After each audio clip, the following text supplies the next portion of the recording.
নমস্কার, কেমন আছেন আপনারা সবাই? আপনাদের সাথে নতুন একটা ভিডিও নিয়ে চলে এসেছি আবার। আজকে টাইটেল আর থাম্বনেল দেখে হয়তো বুঝেই গেছেন কী রেসিপি বানাবো। তো আজকে আমরা বানাবো কাঁচের পায়েস।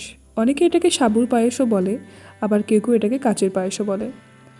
তো তার জন্য আমাদের প্রথমেই প্রয়োজন হবে সাবু। আর এখানে আমি সাবুটাকে 15 মিনিট ভিজিয়ে রেখেছিলাম। ভিজিয়ে রেখে ভালো করে ধুয়ে সেটাকে আমি একটা পাত্রে নিয়ে ভালো করে মাখিয়ে নিচ্ছি সাবুটাকে। মাখিয়ে নেওয়ার পরে হাত দিয়ে গোল গোল এরকম রসগোল্লার মতো পাক দিয়ে নিতে হবে।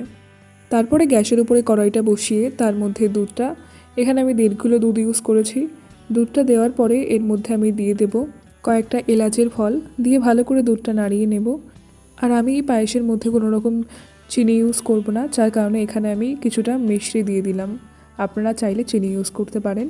সাবুর পায়েসে কিন্তু নারকেল কোড়া খুবই ভাল লাগে। তো এখানে আমি পুরো এতটা নারকেল কোড়া দেবো না। নারকেলটা নিয়ে সেই কোড়া নারকেলটা আমি সামান্য একটু দেবো, আর বাকি কোড়া নারকেলটা হাতের মধ্যে নিয়ে নারকেলের দুধটা এর মধ্যে দিয়ে দেবো। অনেকেই পায়েসে লবণ পছন্দ করেন না, তবে আমি কিন্তু লবণ পছন্দ করি। আর আমাদের বাড়িতে লবণ কিন্তু পায়েসে দেওয়ার নিয়ম আছে। তো সেই কারণে আমি পায়েসের মধ্যে লবণ দিলাম আর একটা তেজপাতা দিয়ে দিলাম।